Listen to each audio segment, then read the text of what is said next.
জানতে পারি আমার কনসেপ্টটা হচ্ছে কাকের কাকের পোশাকটা, এই যে কাকের পাখা দেখতে পাচ্ছেন অলরেডি। তো এই ড্রেসটা পরা, সো সেই অনুযায়ী এর মধ্যে ডিফারেন্ট কি করতে হয়। আপনারা সবাই নর্মালি জানেন যে আমি যখন র্যাম্পে হাঁটি তখন আমি ট্রাই করি যে আমার হিজাবের মধ্যে বা মাথায় ওড়নার মধ্যে আমি সবসময় ডিফারেন্ট ডিফারেন্ট স্টাইল ক্যারি করি।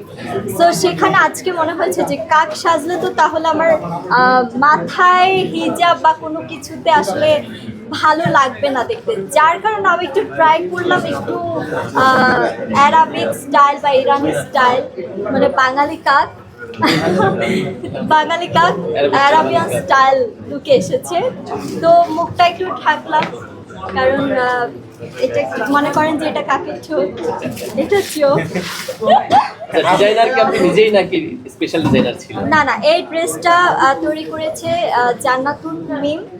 আর এই ড্রেসটা তৈরি করা, বাট এই যে মাথায় যেগুলো দেখছেন বা এখানে যা দেখছেন সবই আমার নিজের কাস্টমাইজ করা। অলরেডি মাথায় আমি ওড়না দিয়ে হিজাবে স্টাইল করে তারপরে এই লেসগুলো পরেছি যেন একটু ডিফারেন্ট কিছু পাই। আপু করবো? ভালো লাগছে কিনা বলেন? হ্যাঁ, অনেক সুন্দর লাগছে। অনেকেই বলছেন যে অ্যাডোব খানকে কপি করেছেন, অনেকেই বলছেন, বিভিন্ন জায়গায় বলেছে। একটু ছোট করে তো জানতে পারি, মানে আপনার আমার পছন্দ অনেকেই অনেকবার দেখছে যে আপনাকে অনেকেই ফলো করছেন। আচ্ছা, এটা হচ্ছে আমি কিন্তু আজকে জানতাম না এটাও ভাই আসবে, আর আমি এটাও জানতাম না আমার যে কস্টিউমটা, কারণ আমি আজকে শোতে আসবো কিনা আমি জানি না, কারণ আমি প্রচন্ড পরিমাণে সিক। আমি আপনাদের দেখাই না, দেখলে বিশ্বাস করি না না, ঠিক আছে।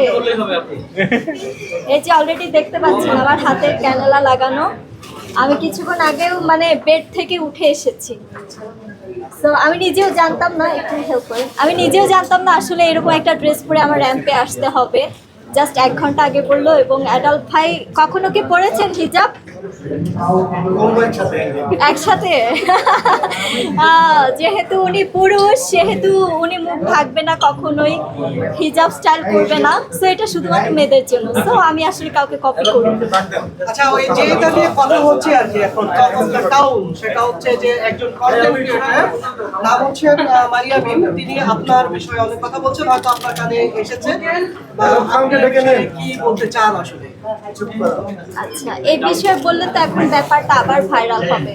তিনি যে যাচ্ছেন ভাইরাল হতে, সো আমি আর কি বলবো। আসলে আমি একটা কথা বলি, জার্নালিস্টদের যখন বুমটা ফেলে দেওয়া হয় নর্মালি কিন্তু সবাই রিঅ্যাক্ট করছে। যাদের আসলে এই জার্নালিস্ট ভাইরা আমার ভালোবাসার জায়গা। আমি যখন ইন্ডাস্ট্রিতে আসি এবং আমি যখন মুভিতে কাজ করেছি, আমার তখন সিনেমা প্লাস ময়না সিনেমা কিন্তু কিছুদিন আগে রিলিজ হয়েছে, এবং আমার অনেক বড় বড় বিজ্ঞাপনে কাজ করেছি আপনার ক্রিকেটার সাকিব আল হাসান ভাইয়ের সাথে, যিনি আমার কোস্টার।